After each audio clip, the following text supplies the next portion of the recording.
YouTube, Damo_23 here, and welcome to episode 5 of the Youth Challenge with 1860 Munich. In today's episode, we have an absolute monstrous episode as we have got Youth Intake Day. It is the most important day in the season, per season, in this save, as it really determines how good we're going to be as a football club. We also have some unreal drama in regards to league table, league form, and the run into the end of season. It's turning into something special, and when Makoku's doing you a favour, then you know that strange things are happening here at 1860 Munich. If you are enjoying all the drama and all the action, give it a like, go subscribe to the YouTube channel, but most importantly, down below is my Twitch link. You can come watch the madness live, but secondly and more importantly, VODs are up there for 28 days. There's a 6.5 hour VOD where episode 4, 5 and 6 all happen in the same VOD. And I tell you what, ladies and gentlemen, that's available for 28 days and that is extremely good viewing. So if you're interested in 6.5 hours of just pure Football Manager content and run good, I highly recommend you go check that one there out. From now, from Postcom Damo, I'll see you in the episode, and I'll see you for episode 6, which is an absolute banger as well.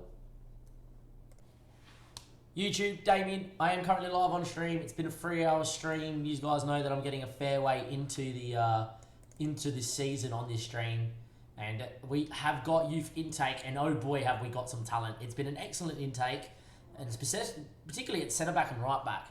Joel Muller's definitely the best of the bunch. Backup, a backup keeper already. If he was 16, I could register him. I would play him for the rest of the run-in because he's a better shot stopper than our current keeper. We do have Max Engel coming in, but that's perfect because it means that Max Engel can tutor this guy. Someone that's been around, was at Wolfsburg in the Bundesliga, and he's obviously an 1860 Munich prospect himself back in the day. Obviously Max Engel here. So to actually get Max Engel working really tightly with Joel Muller, I think's fantastic little bit of business for us. Expect to see Joel definitely feature in games next season. If it's Bundesliga 2 or Bundesliga 3 as in third Liga, I don't mind. Either way, expect to see him play because I just think he could be fantastic. And Joel has done really, really, really well to come through and be very good. And saying that, we've got 1, 2, 3, 4, 5, 6, 7 top talents. Navarro's also half Spanish. I see why the game thinks he's decent. He's an actual ball-winning midfielder in terms of tackling work rate. He does have decent physicals, and I do go fairly quickly on FM physicals, but I think technically he lacks a little. A lot of these boys probably need some determination, and what I might do is I might put them all into a mentoring group just to get their determination up by maybe players that have some determination. Only problem is with me not having experienced players, it makes it hard for them to all learn off, so maybe not. It's the only issue in doing this youth challenge. John is exactly the same. He's a more of a mentally well-rounded ball-winning midfielder, but technically and physically not particularly great. And probably one of the weaker ones in this one was John. Dominic Poe is a right back. I actually like him a lot. I believe that this guy's marking, tackling, and his physicals will develop to a point where he's going to be very usable for us, especially if we stay in Bundesliga 2 for a long while or Bundesliga 3 for a bit, as in the third Liga. This guy's got decent technique. Yeah, he lacks physically, but pace, acceleration, all that sort of stuff, that goes fairly quick, the physicals. So with that 17 natural fitness, at 16 determination, this guy could become a decent fullback for us. I think Dominic Poe is definitely one to watch out for. Jochen on the other side, he's okay, he's not great. Yet again, physicals will go up. He's probably too low with the physicals for them to have 8s and 9s. Technically, can header. And maybe he's a bit more of a centre-back, but that 16 work rate makes him definitely could be a full-back or a wide centre-back. We then have Alexander, who definitely is a very good centre-back to look out for in the future. I actually think this guy's marking, his tackling make him very good, but he does need a lot of work on his positioning, his decision-making, and his physicality. If he does get those physicals up, though, and he does get the positioning up at a young age, he could become quite the decent centre-back at the age of 20. So Alexander's definitely one to keep an eye on if we stay in the lower divisions for a long while. Next on the list though is Bojan, and Bojan is a winger. He looks okay. He could fit the role. He's got good determination, which is always nice, but really, he might become physically quick. He's another one of those ones that if we stay in the lower division for a while, he could develop into something, but as of right now, I think he's just a touch too raw. Saying that though, if we worked his passing a bit, maybe he would become a lot better because it would work the technique in his vision. And maybe that's what you do to get Bojan better. But who knows? Look, saying that, a lot of these guys are 15 and are okay and We've also got quite a few top talents. I'm not going to run through these ones too many. We do have a Taiwanese boy, which I think is fantastic. It's always nice when you see a regen from Thailand. I must have a Taiwanese coach. He's actually not bad. I love that he's got good vision, work rate, and teamwork, and great technique at a young age, which is fabulous. He just lacks a lot. He's the sort of guy, though, that, you know, potential ability can change a lot. I actually think you get him in, you get him training. I have actually got a contract on for him. You get him training. He's the sort of guy that might get the 4 or 5 star, like from playing well in the 19s and just developing well. I feel like this is a guy that if you got him developing a lot of his technicals, like you get that dribbling up that little bit, you get that acceleration and pace up a little bit, he could become really good. But another player maybe to look out for. Apart from that, a lot of these guys are like, you know, Christopher Bowl, well-rounded but nothing special. Weidman, yet again, you know, is a striker, 4 finishing, 7 composure, no real speed. So you don't think he's going to be the one. Fran is a left winger. You know, 5'3", he's quick. He's got okay dribbling, but the rest of him is very poor. You know, so yeah. And then the other one as well, the other attacking midfielder on the left is Janusz Skoll, and maybe got some pace and he's decently well-rounded. But yet again, I don't think he's fantastic. In terms of intake, that's not a bad intake. We've got a goalkeeper that I definitely think could be the number 1 here for a while in the future. I've got a central midfielder I think that could develop into a monster. And then I reckon I really do have a right back in Dominic Poe that could feature, depending on what happens this season. And I do think Alexander's not bad. And then out of all the smokies, I actually think the one that's worse, but he's got 1.5 star already at the minute, is Sirisar. So yeah, we should just nickname him the Siri. We're gonna nickname him Siri after the phone thing. Siri. There we are. We nicknamed him Siri. There's Siri. You know, maybe Siri could feature. Who knows? Our first real nickname of the save. There we are. All very well and done and good. I will mention as well, Joel Muller's actual name is Gregor Futschik. But in my Twitch chat, you can actually use your channel points to request name changes for the regions that come through. And as long as the names aren't like something like silly, you know, and something like stupid, I am more than happy to oblige. And JS, whose first name is Joel, decided Joel Muller after Gerhard Muller. He's probably thinking striker. Didn't realise our best intake player is a keeper, but Joel was just impressed as me as I was with the goalkeeper. So intake name, Joel Muller, has been activated. So there we are. So well done to JS for getting in a regen name. Next time we see each other though, boys, it will be to probably recap most of what's been going on here in the league so far. We've been going on quite a run. We just drew to Manaheim, but we've won the rest. We unfortunately lost to Zimbabwe 2-0 in a game that we should have probably have done well in. Like, on a different day we score at least a goal here, so I feel a little bit hard done by. They scored both their chances from distance. But at the same stage, they've got a good squad, so yeah, it is. It does leave me in a precarious position where it looks like that we're fighting for third more than second, and then we'll be worrying about a playoff spot. Public service announcement, if we do make the playoff to get into the second division, that will be its own YouTube episode as 2 games of gameplay. Anyhow, we'll be back in the not too distant future with some more Munich chat and see how we go for the rest of the season. Alright YouTube, we've been looking through the scouts, you know, the reports and all the youth that's come out around Europe. But more importantly, America had their regen time as well at this time of this year. And like the American academies, like the Arsenal FC USA Academy, you got a guy like Leon Anibar, who's actually, by the way, wants to come on a $6.25 per week contract as a promising fullback. Like this guy's very mentally well-rounded, got good physicals. Part of me was about to hiccup and can tackle naturally. So yeah, he's coming in, right? I put in my book as him being number 2, right? And the number 2 prospect.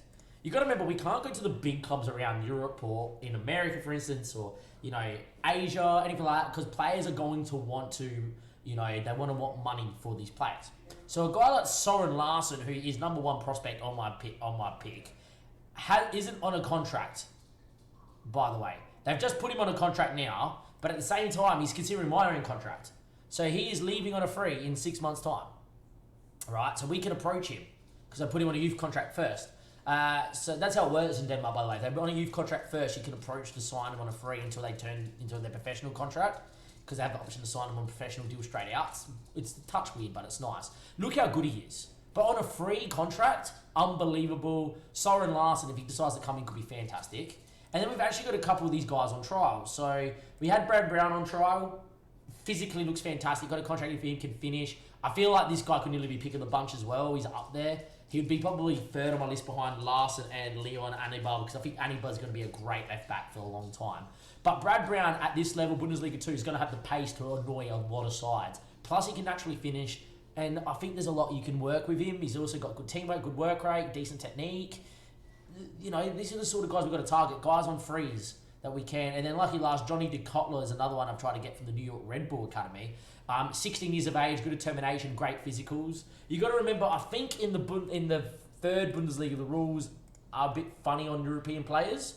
Maximum 3 non-European players at one time, right? And all nations treated as usual as all European nations, right? And like USA's treated as European. So I can sign any boy from the USA and it doesn't count as foreign. It's so nice. And like if you go up to the second division, if we did get promoted this season, there is no foreign limit. You can sign who you want, just a maximum squad of 99. So yeah, it's really nice. It's a nice spot to be in. We haven't played a game since we last met as well. I just thought I would highlight that. There's also some other people in the squad here on trial. So like, you know, someone like a Jorge Harris, or George Harris. He looks fantastic. He's got great determination, very good physicals, but, you know, he probably lacks a little bit of a pass on that, but he's got very, very good, you know, potential. He's someone that maybe we should look to sign before he turns 19. So that's maybe something that could come in right now. You know, the guy like Andy Kirk's another one that is very well-rounded at a young age. He's left-footed, could be a little left winger. You know, these are the things, and like this might be the way that we have to go about it. You know, this guy's a centre-back, looks pretty fantastic at 17, you know, well-rounded, decently physical, good determination. But we've got our own guys here as well, you know, our own youth intake lads that we have to keep an eye on as well. You know, we got like guys like this that are decent as well. So yeah, we just got to keep an eye on it. We don't want to overspend as well. You know, we are currently over the wage, and if we go to our finances, we are overspending by about 3K next year apparently. I'm hoping the board doesn't come in and just starts like going, yeah, you can't sign him, you can't sign him, you can't sign him. But I really do think that next year, with us being so close, we're going to get with the formula a bit of a bigger payroll to spend on. And with that, I feel like all these signers can come in. So I don't want to... like, these are the guys that I think are the creme de la creme that you see me put offers in. A lot of these guys, I might offer more trials to keep them here to the end of the season. And then when we get the more budgets, we might go and pinch them too. Because at the end of the day, any youth we do pinch, as long as they get homegrown, we can then sell for profit. We could then sell and, you know, maybe buy back later in the save. This save's going to be a lot about signing kids before the age of 18, making them homegrown at Munich, and then if they need to leave the club to get better, so be it. They need to leave the club for profit, great. But you always have the option to bring them back instead of, you know what, like Fming's doing here, Fming here, who's leaving us and will never become homegrown here, which is a shame. Anyhow, good business. Let me know in the comment section, and I'll see you guys in a second. Welcome back, YouTube, episode 5. And I tell you what, we've had something quite great happen here in the league.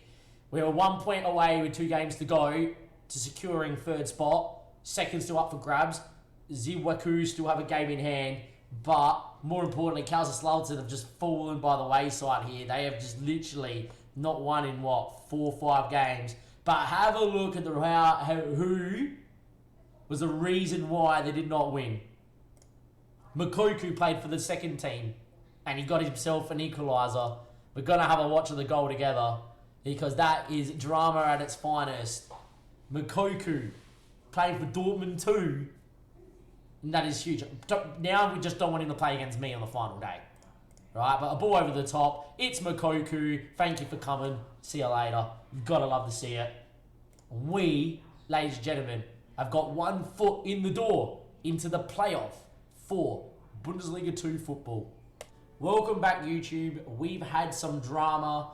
Usually I go post-com and we go and come off stream and I explain a lot what's going on. Instead, I'm just going to give you the quickest recap, because next episode is going to be the final day of the season, plus playoffs if we go there. We've gone on a run, as you would have known. We lost to Duisburg, we beat VfL, we lost to Duisburg, Havels, Madberg. Those are your results. That's our results. They're irrelevant right now, because it just equals 70 points. We need to click on Kaiserslautern. You would have seen that Makoku got a point against them. They've drawn another one. They're out. They're gone. They can't catch me. We're guaranteed third. Zidwak, who have been second for the longest of times, has gone draw, loss. They drew to Madberg, who we just absolutely pumped. They were behind and then got a point here as well, but I believe they dominated this game by memory. Oh, even game, never mind. Maybe it was this game they dominated by memory. One of the two games.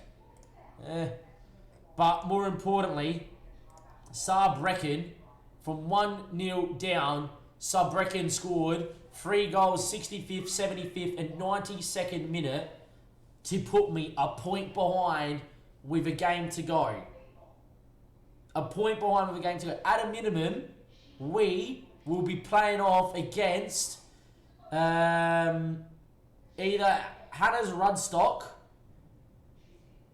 Haydn 1846, or KSC.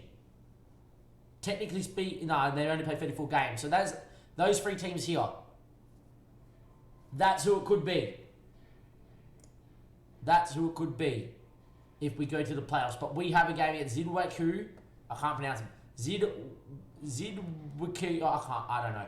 Send help. However you pronounce it, let me know in the comment section below. It does not matter. We play Dortmund on the final day with a chance to get promoted. And at a minimum, if we lose, it's playoffs.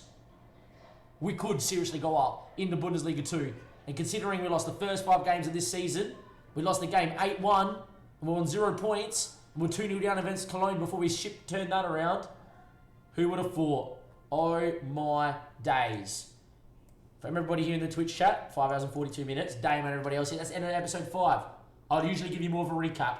No need. It's just high drama. Follow us live on Twitch. The VOD's going to be available for 28 days. Just watch the 5-hour VOD. It'll be quite fair at the end of this run of FM. We'll probably play some COD. So if you're interested in that, watch that too. From Dame and everybody else here, give it a like. Go subscribe to the YouTube channel. It is just mental drama. And I'll see you next time for more of the Youth Foutsing Challenge.